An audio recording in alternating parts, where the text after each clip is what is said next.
Hello everyone, इस class में हम देखेंगे कंपोनेंट्स ऑफ फूड, जो कि क्लास 6 साइंस का चैप्टर नंबर 2 है। तो ये इस चैप्टर का पार्ट 2 है। पार्ट 1 में हमने कुछ चीज़ें डिस्कस करी थी, वो वीडियो ऑलरेडी अपलोडेड है मेरे चैनल में। अगर आपने वो वीडियो नहीं देखी हो तो प्लीज़ उसे देख लें।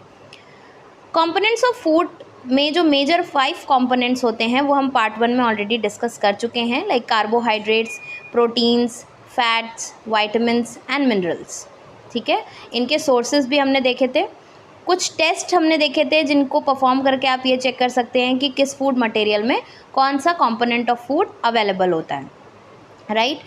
साथ साथ में हमने डाइटरी फाइबर्स और वाटर का भी रोल देखा था कि इनका क्या रोल होता है हमारी बॉडी में और इन कंपोनेंट्स ऑफ फूड से हमें क्या बेनिफिट मिलता है। अब इस क्लास को हम शुरू करने वाले हैं from the topic balance diet. Okay, from here. Okay, so let's start. Balanced diet. सबसे पहले ये जान लेते हैं कि डाइट क्या होता है। डाइट का मतलब होता है कि आप सारे दिन में, पूरे दिन में आप जो कुछ भी खाते हो, फ्रॉम मॉर्निंग टिल नाइट, जब तक आप सोते नहीं हो, आप जो कुछ भी खाते हो वो सब एक दिन की डाइट कहलाती है। कि आपने आज की डाइट में क्या लिया, मीन्स आपने सारे दिन में क्या क्या खाया। उसके आगे लगा हुआ है टर्म बैलेंस्ड।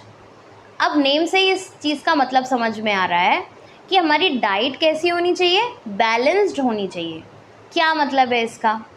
इसका मतलब ये है कि हमारी बॉडी में जो भी खाना इंटेक कर रहे हैं, जो खाना खा रहे हैं, उसमें जो न्यूट्रिएंट्स अवेलेबल होते हैं, ठीक है। जैसे हमने पार्ट 1 में डिस्कस किया कि कार्बोहाइड्रेट्स हमें एनर्जी देते हैं, ठीक है, फैट्स भी हमें एनर्जी देते हैं, प्रोटीन से हमारी बॉडी की ग्रोथ अच्छी होती है, हमारी बॉडी में रिपेयरिंग होती है, राइट। और मिनरल्स एंड वाटर, सबका अपना अपना रोल है। तो ये सारे न्यूट्रिएंट्स जो हैं वो हमें बहुत ही बैलेंस्ड फॉर्म में खाने होते हैं। मीन्स ऐसा नहीं है कि अगर हमें एनर्जी चाहिए तो हमने सिर्फ कार्ब्स ही खाए, कार्बोहाइड्रेट्स ही खाए, हमने प्रोटीन नेग्लेक्ट कर दिया, या हमें प्रोटीन हम ले रहे हैं तो फिर हम कार्ब्स नहीं खा रहे हैं, या फिर हमने सिर्फ फैट्स ही खाने शुरू कर दिया कि भाई मैम ने बताया था कि फ़ैट से हमें ज़्यादा एनर्जी मिलती है, कार्बोहाइड्रेट्स जितना खाते हैं उससे ज़्यादा एनर्जी फ़ैट से मिलती है, तो हमने जंक खाना शुरू कर दिया, हमने कचौड़ियाँ, खस्ते, समोसे खाने शुरू कर दिए, बहुत फैट्स हो गए, बहुत सारी एनर्जी मिल जाएगी। बट ऐसा नहीं होता है। जो भी चीज़ हम खाते हैं उसमें एक बैलेंस होना चाहिए। आप किसी भी न्यूट्रिएंट को बहुत ज़्यादा खाने लगोगे और दूसरे न्यूट्रिएंट्स को खाओगे ही नहीं, उनको अपनी डाइट में इंक्लूड ही नहीं करोगे, तो फिर आपकी वो डाइट बैलेंस डाइट नहीं कही जाएगी। तो अब हम इसको लाइन बाई लाइन देखते हैं। The food we normally eat in a day is our diet. Okay, we already discussed it कि जो भी हम सारे दिन में खाते हैं वो हमारी डाइट होती है। For growth and maintenance of good health, our diet should have all the nutrients that our body needs in right quantities. Okay, यही अभी हमने डिस्कस किया कि हमारी बॉडी की ग्रोथ के लिए और एक हेल्दी बॉडी के लिए हमारी डाइट में सभी न्यूट्रिएंट्स एक राइट क्वांटिटी में अवेलेबल होने चाहिए। Not too much, not too little. Okay, ना ही बहुत ज़्यादा ना ही बहुत कम। The diet should contain a good amount of roughage and water to.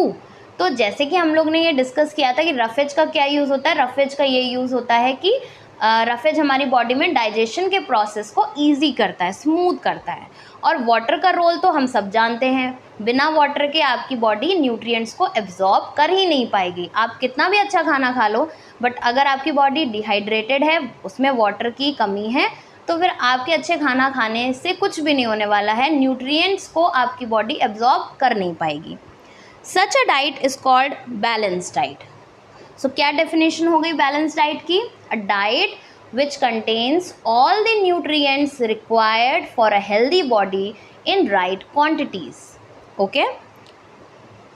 Do you think that all people of all the ages have the same diet? क्या आपको ऐसा लगता है कि सभी एज ग्रुप के जो लोग होते हैं, जैसे एक बच्चा है या फिर एक टीनेजर है या फिर एक एज्ड पर्सन है, तो क्या सभी को एक ही तरीके की डाइट चाहिए होती है? नहीं। एज के अकॉर्डिंग जो बॉडी की नीड है, जो रिक्वायरमेंट है, वो चेंज हो जाती है। ठीक है, एक बच्चे को एक प्रोटीन से रिलेट कैल्शियम युक्त खाना जो है वो ज़्यादा चाहिए होता है, क्योंकि अभी एक बच्चे की जो बॉडी है वो ग्रोइंग कंडीशन में वो ग्रो कर रही है, मसल्स, बोन्स वगैरह सब बन रहे हैं, फॉर्मेशन हो रही है बोन्स की, तो कैल्शियम ज़्यादा रिक्वायर्ड है, राइट।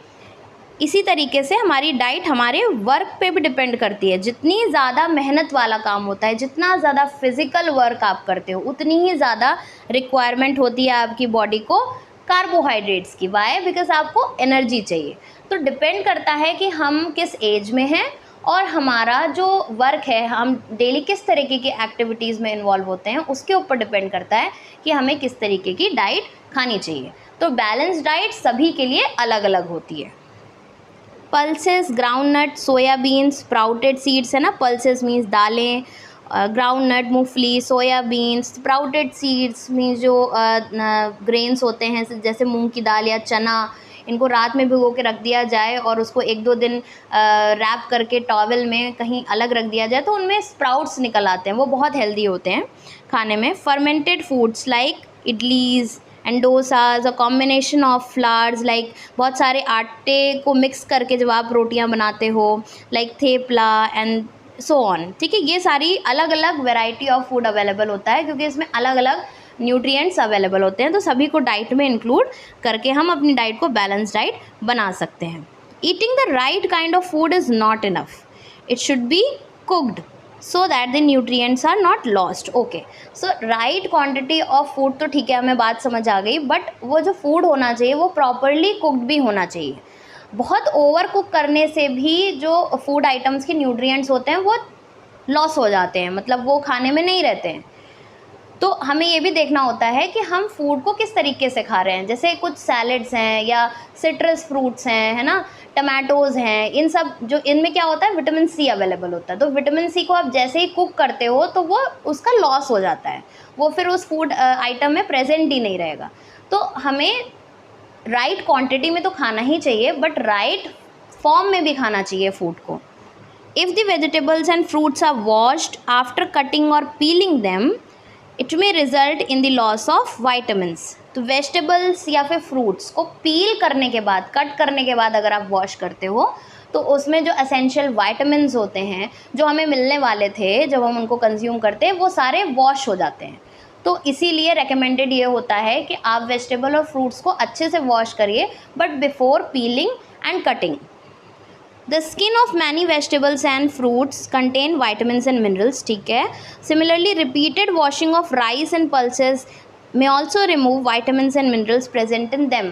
तो जब भी आप राइस एंड पल्सेस को कुक करते हो तो फिर उसको भी वॉश करते हो, तो बहुत ज़्यादा अगर आपने वॉश किया तो उसमें से भी vitamins और minerals चले जाते हैं। We all know that cooking improves the taste of the food and make it easier to digest, but at the same time cooking also results in the loss of nutrients. तो cooking से जैसे हम सभी जानते हैं कि taste better करता है जब खाना पक जाता है, बट बहुत ज़्यादा ओवर कुक अगर आप करते हो, डिपेंड करता है कि किस तरीके का फूड आइटम बन रहा है, कौन सी डिश आप प्रिपेयर कर रहे हो। अगर बहुत ओवर कुकिंग हो जाती है तो फिर उसके न्यूट्रिएंट्स चले जाते हैं। Okay, vitamin C gets easily destroyed by heat during cooking. Vitamin C cooking के वजह से बहुत अच्छी तरीके से वो वॉश ऑफ हो जाता है, वो चला जाता है, लॉस हो जाता है डाइट में से। तो इसीलिए कहा जाता है कि एवरीवन शुड इंक्लूड सैलड्स, है ना, वाइल हैविंग द डाइट, या फिर दिन भर में आप फ्रूट्स जो है वो ऐसे ही कच्ची सब्जियां और फल भी जो खाई जा सकती हैं उनको ज़रूर खाना चाहिए। ओके, बूझो thought that fats would be the best food to eat all the time, है ना। बूझो को लगा कि फैट्स खाना बहुत अच्छा होता है क्योंकि उसमें बहुत ज़्यादा एनर्जी मिलती है उसको खाने से। सो अ कटोरी bowl of fat will give much more energy than a कटोरी of carbohydrate. Very true. So what he did, he started eating snacks like samosas and puris, मलाई, रबड़ी, पेड़ा, है ना, ये सारी चीज़ें उसने खानी शुरू कर दी। तो आपको क्या लगता है उसने सही किया? नहीं, बिकॉज वो बहुत ज़्यादा फैट्स रिच डाइट खाने लगा। Can suffer from a condition called obesity. Obesity is a condition जहाँ पे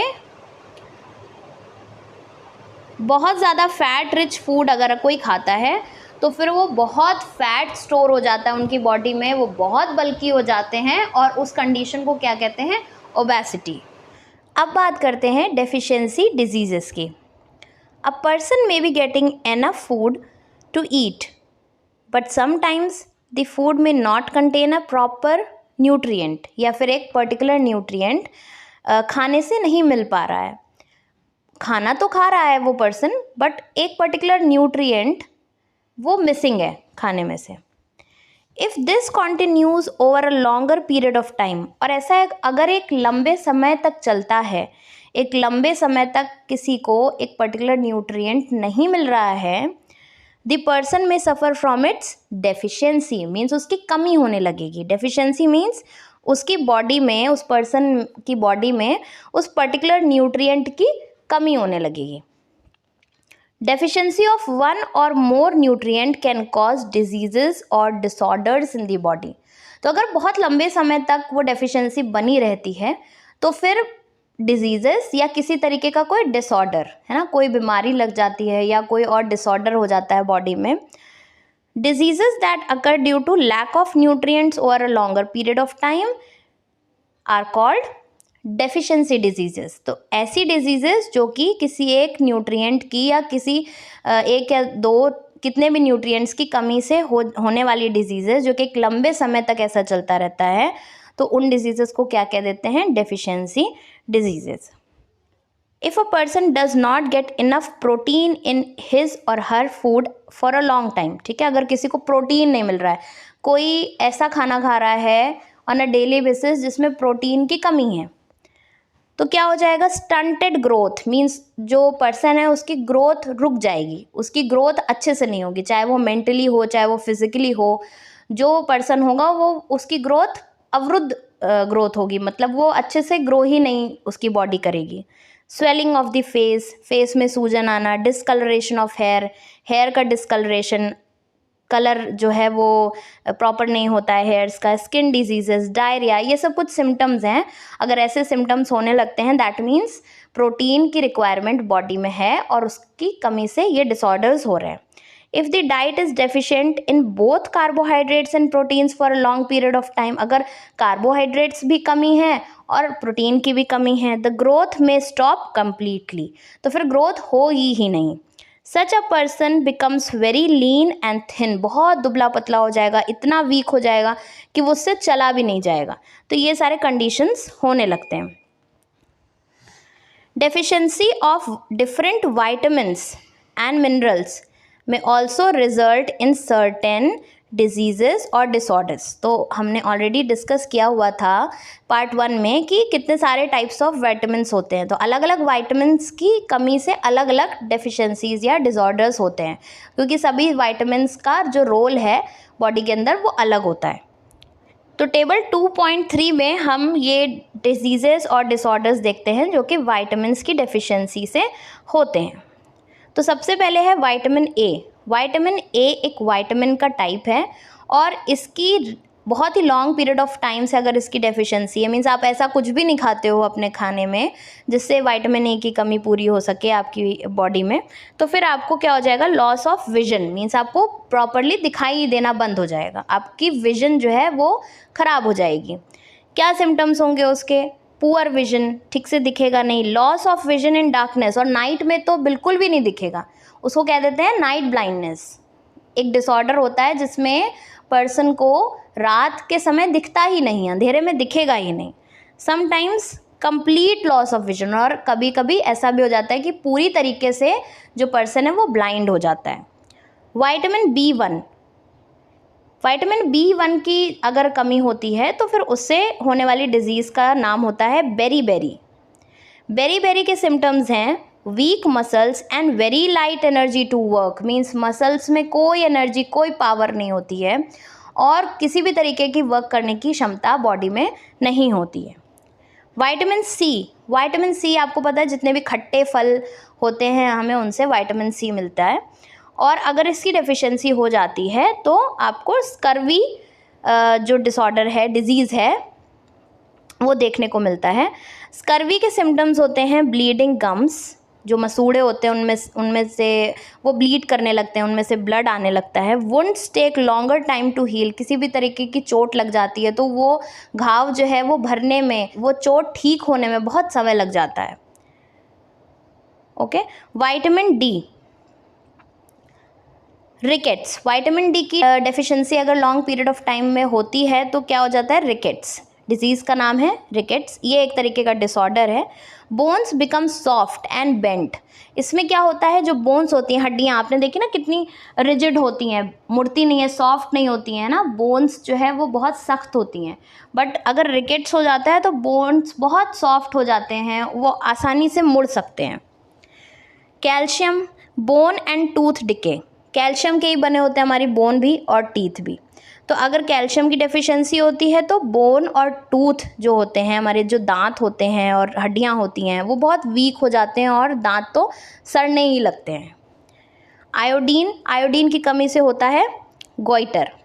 गोइटर में क्या होता है, आपके नेक वाला जो एरिया होता है, यहाँ पे कुछ ग्लैंड्स होते हैं, ये ग्लैंड्स फूल जाते हैं, मतलब स्वेलन हो जाते हैं, इनमें सूजन आ जाती है। तो यहाँ पे आपने देखा होगा कई बार बहुत मोटा सा ऐसे बहुत मोटा गला हो जाता है, बहुत ज़्यादा सूजन होती है गले में। और इसके साथ साथ मेंटल डिसेबिलिटी भी देखी जाती है चिल्ड्रन में, बच्चों में मेंटल डिसेबिलिटी मीन्स उनका जो दिमागी विकास है वो रुक जाता है। आयरन, आयरन की कमी जो रहती है उसकी वजह से हो जाता है अनीमिया। अनीमिया मीन्स आपकी बॉडी में ब्लड प्रॉपरली नहीं बनता है और उसकी वजह से क्या होता है, वीकनेस आती है। तो ये सारे डेफिशिएंसी डिजीजेज एंड डिसऑर्डर्स हैं जो विटामिन्स की कमी से होते हैं। तो हमने ये देखा कि बैलेंस डाइट होना बहुत ज़रूरी है। मीन्स ठीक है, विटामिन्स हमें स्मॉल क्वांटिटीज़ में चाहिए, बट हमें विटामिन्स डेली अपनी डाइट में इंक्लूड करने चाहिए। हमें कुछ ऐसे वेजिटेबल्स खाने चाहिए। आपको ये तो पता है कई ऐसे विटामिन्स और मिनरल्स हैं जो कुकिंग के समय लॉस हो जाते हैं, तो कुछ वेजिटेबल्स, फ्रूट्स हमें ऐसे अपने डाइट में इंक्लूड करने चाहिए कि जिनसे हमारे विटामिन्स और मिनरल्स की रिक्वायरमेंट पूरी होती रहे। इसके साथ साथ हमारी डाइट जो है वो बैलेंस होनी चाहिए। सभी चीज़ का अपना अलग रोल है। तो अगर आप खाने में रोटी खाते हो, दाल खाते हो, राइस खाते हो, सैलड्स खाते हो, वेजिटेबल्स खाते हो, तो सबका अपना अपना अलग अलग रोल है और इसीलिए एक राइट क्वांटिटी में हमें सब कुछ खाना चाहिए। यहाँ पे हमारे इस चैप्टर का एक्सप्लेनेशन फिनिश होता है। पूरे चैप्टर में अगर आपको कहीं कोई डाउट हो, इसके लिए आपको पार्ट 1 भी देखना होगा। जो लिंक है पार्ट 1 का वो मैंने डिस्क्रिप्शन बॉक्स में पिन कर दिया है, आप वहाँ से जाकर उस वीडियो को ज़रूर देखें और फिर कॉन्टिन्यूएशन में पार्ट 2 देखें, तभी आपको पूरा चैप्टर अच्छे से समझ आएगा। और कहीं कोई डाउट हो तो आप प्लीज़ कमेंट सेक्शन में ज़रूर बताइएगा, मैं वो डाउट्स सॉल्व करूँगी। वीडियो अच्छी लगी हो तो लाइक करिए और अपने फ्रेंड्स के साथ भी शेयर करिए। तो मिलते हैं आपसे नेक्स्ट क्लास में। Till then bye.